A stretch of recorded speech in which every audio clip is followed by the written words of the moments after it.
Hello, good evening, good afternoon, good morning and welcome. It's Nurse Richard the Wax Wizard. Thank you for joining me for episode 287. I had to think about that then. Not far off episode 200. I will get onto that in a bit, but I've got a few ideas. I just wanted your opinions on them. Now there's a little compilation of this. Very different though.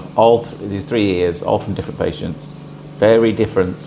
The first one, as you can see, is an incredibly hairy, matted ball, and it was really funny how this came out and what it looked like, hence the title of the video.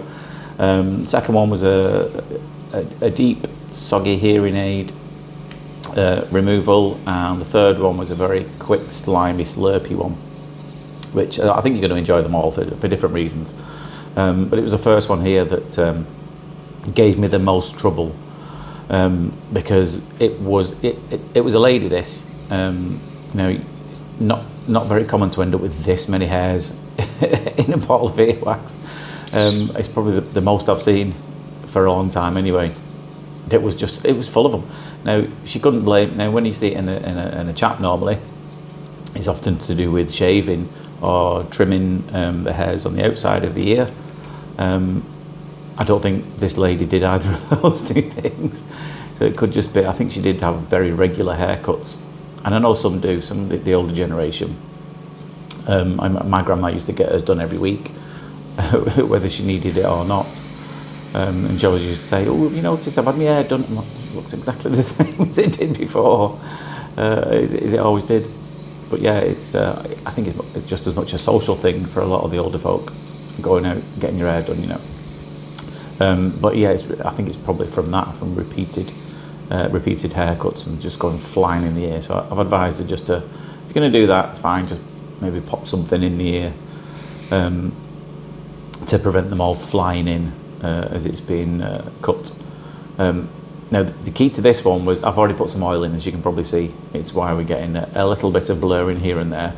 But you can see this ball of fur, let's call it, it's enveloped by a very fresh layer of dead skin, and that's why it's a bit tricky to get out, because I'm wiggling it and jiggling it to within an inch of its life, and all that wiggling is going to do a few things. It's going to help to separate it, as it just about is now, and it'll help the oil to slide further down the ear canal so I can get it out.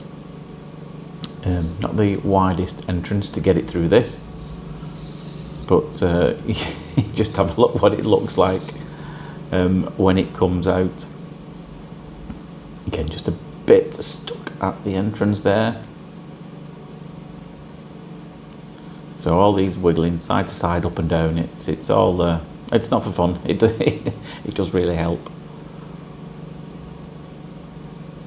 You've got a really good grip of it there, so I'm having to be a little bit aggressive with it just to get it out that little gap. But I've got an image of this afterwards as well. Like I said, it's where the title of the video comes from, and you'll see why I've called it that. Now I laid it down. A few hairs left in there, they're not significant.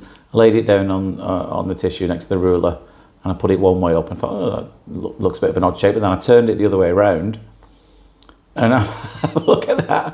Now I think it looks like some kind of cartoon hedgehog.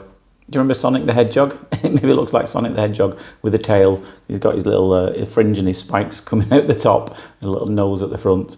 I don't know if you agree. Let me know if you do. But first, as soon as I saw that, I thought, that looks like Sonic the Hedgehog, that. Thankfully, it wasn't blue.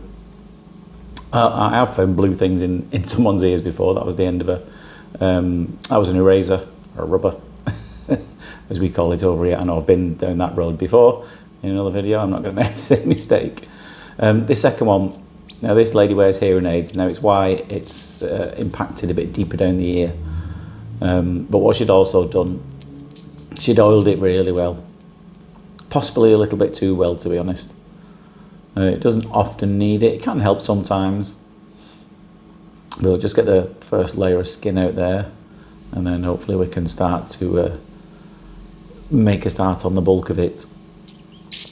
All with a fine end tube, this, because it's a bit deeper in the ear, and I do use it quite a lot. It helps to prevent any unnecessary noise.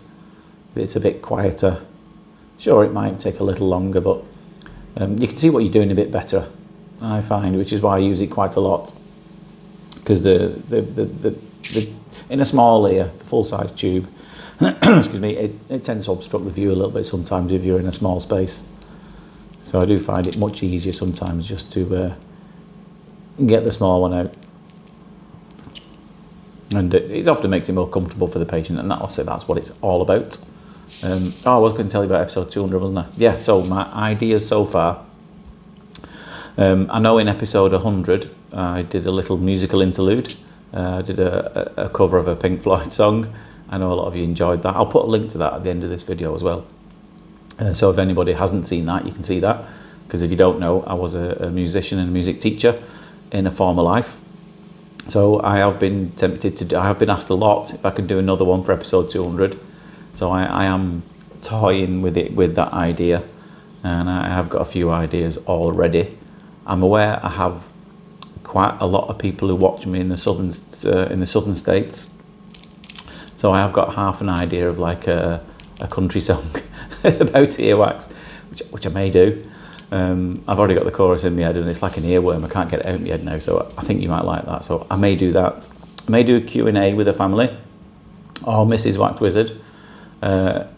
If I do decide to do that, I'll need some questions. So if you've got any questions for Mrs. Wax Wizard or the kids, whether I can get Mrs. to agree to get the kids in, I'm not entirely sure, to be honest. She'd be a bit funny about stuff like that, which I totally get. But I may well see if I can get her to agree to a quick Q&A. So drop your questions down in the comments down below. What was the other idea? Yeah, I'll send. I've already got the procedure for it. I think there's a keratosis obturans procedure which I've done actually today in a teenager. That will probably be the procedure part of it. Soggy, slimy one here to finish with. What was the other idea? Oh yeah, some stories. Now this story, I'd forgotten all about this, to be honest, until someone asked me about it, and it was, how did you propose to your wife? Now, it was probably one of the most unique proposals you'll ever come across. You won't, I guarantee no one else has probably ever done this before. It wasn't spectacular, it was, what's the word for it? It's a bit gross, to be honest, but it was novel and it was unique, and I guarantee no one else has ever proposed this way. So I might share that story as well. I can't believe I've actually never told you that story anyway. But I may do that for episode 200 as well. You're all driving yourself mad now. Oh, what is it? Stay tuned, you will find out. Anyways, you can see a lovely looking eardrum at the end of that one. Got rid of all those slimy, soggy bits. But for now, take care of yourself, and I'll see you soon. Ta-da.